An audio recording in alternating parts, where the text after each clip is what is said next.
Ce jeudi, la rentrée à l'école du centre de Golbet s'est faite dans le calme, même si les faits qui se sont déroulés étaient encore dans bien des esprits. Mardi matin, lors de la récréation, un élève de CM1 de 10 ans a menacé dans la cour d'autres enfants avec un couteau suisse. Selon le rectorat, une enseignante est immédiatement intervenue. L'objet a été confisqué et l'élève isolé. Mais les parents croisés ce jour étaient partagés entre inquiétude et fatalisme. Je sais qu'un petit garçon de CM1 a interpellé ses camarades de classe pendant la récréation, c'est ça. Il les a fait tous se mettre en cercle et puis il leur a montré un couteau et il a apparemment voulu s'en prendre à un des élèves de la classe de mon fils.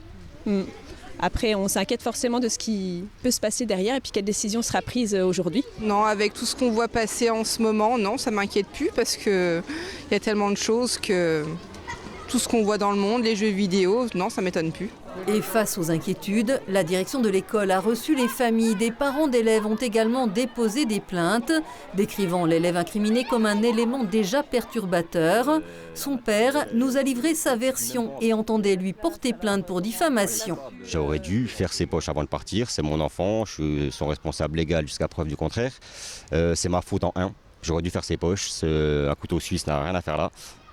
Et il assumera ses torts également, il n'avait pas à le sortir. Couteau qu'il n'a pas apporté sciemment, couteau qu'il avait oublié dans son blouson parce qu'on bricolait dans le garage, etc. Et qu'il a malencontreusement sorti pour faire son malin, son intéressant. Ça reste un petit gamin de 10 ans. Faut être gentil, il est très vivant, il fait partie d'un noyau d'enfants terrible.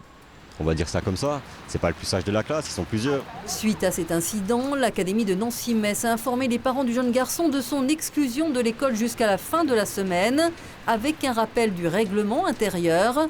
Un signalement a été transmis au procureur, une psychologue était aussi ce jeudi sur place pour accompagner les élèves et un rappel général des règles de vie scolaire sera effectué.